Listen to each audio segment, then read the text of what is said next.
Hello everybody, and thanks for checking out my review. Today I'm very excited to be reviewing the Rolex Explorer II. This is the 216570 Steve McQueen model, and it's got the in-house caliber 3187 movement. I'll get into more details in a moment. This watch did take me 12 years to get. I started with two G-Shock Frogman watches, and over 12 years bought, sold, and traded to eventually finally be able to get my Grail watch here. So let me get into the unboxing. As you can see, this is the signature emerald green wooden box. It's solid, good for protection and good for presentation. It's got the waves on the top here and the gold crown on the logo. And opening it up, you have, first of all, a little area that you open up here. So this way you can put your paperwork. You get your tag here. And it says that it's superlative certified, meaning that it's plus or minus 2 seconds a day. The Rolex logo. You have paperwork here, which is instructions. You have your warranty card. You have your warranty booklet and a nice leather sleeve here. And then, of course, you have the watch. Explorer II was first introduced in 1971, and it's closing in on its 50-year anniversary. The black dial version of the Explorer II is known as the Steve McQueen Rolex. It was rumored someone saw him wearing an Explorer II but were mistaken. He was known primarily to wear the Submariner, but this myth remained and the black dial Explorer was accepted as the Steve McQueen version. The Explorer II was designed for cave explorers, people who hike throughout caves and do so for days at a time, and sometimes they're in total darkness. So the lume stays bright for hours, so this way they could see the time in the dark. And being in the environments without daylight can be difficult for knowing the time of day, so Rolex included a fixed, non-rotating 24-hour bezel along with the GMT hand, so this way they could tell the AM and PM. This hand can also assist in traveling through time zones, and you could use the 24-hour hand for your home time and the Mercedes hand for the local time zone that you're in.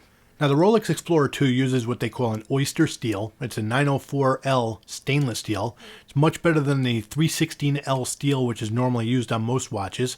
It's harder and a stronger grade of steel, which produces a high polish that holds its shine really nicely, and it doesn't scratch very easily. It's also very highly resistant to corrosion. The watch is very comfortable. The case is 42 millimeters wide, 50 millimeter lug to lug, and it's 12.5 millimeters thick. It's 100 meter water resistant. Rolex has always used an oyster style bracelet on the Explorer II, the same type that they use on the Submariners. On the other side though, the clasp uses the Easy Link system for sizing. I didn't have to remove any links. So just to go up close.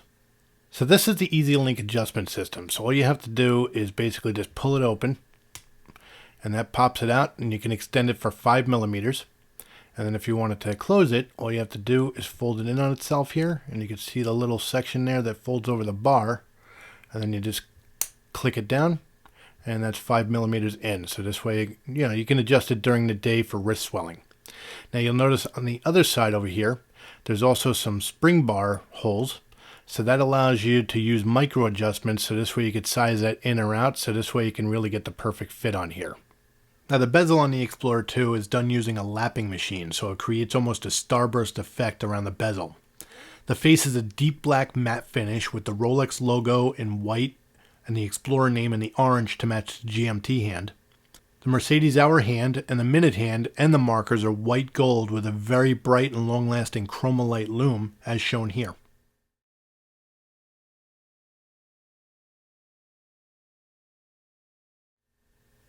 Now, Rolex uses the caliber 3187 GMT in-house movement.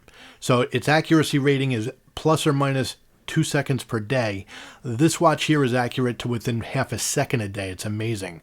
So it's a great tool watch, being very highly shock resistant, anti-magnetic, and it's also very functional for travelers with the GMT hand. You can use it for the dual time, and you could use it for 24-hour time. Now, if you notice here, they kept it really simple on the back here.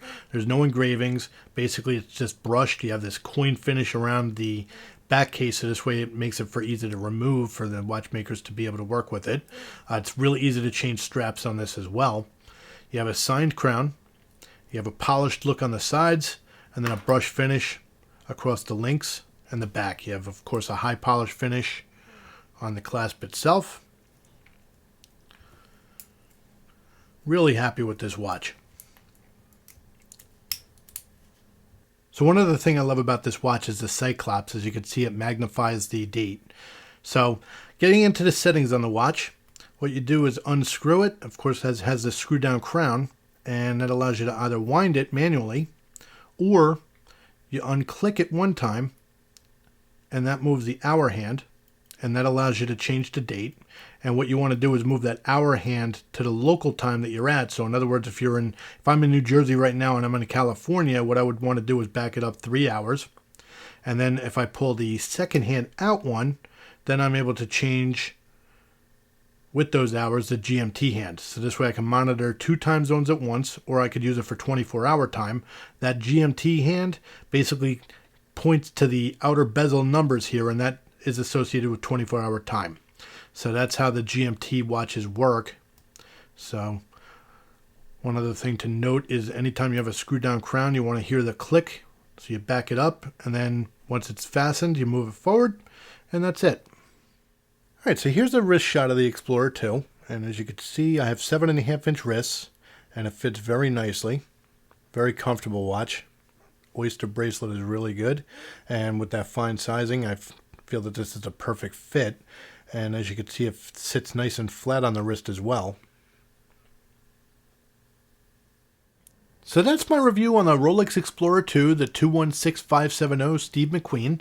Really been enjoying this watch. I got it at the beginning of the pandemic. I got it for a really good price, and I've been very happy with it. It's really nice to have a watch that you worked so long to get, and I'm happy to be able to share it with you guys. So I want to thank you very much for watching. If you really like what you saw here, please press the thumbs up. If you really like it, please subscribe and hit the bell for notifications on future reviews. You can also find me on Twitter at DougFNJ, and you can also find me at a great website called WatchUseek.com. A lot of great people there, great discussion, basically topics on all different watches. I want to thank you again. You guys have a great day, and thanks for watching.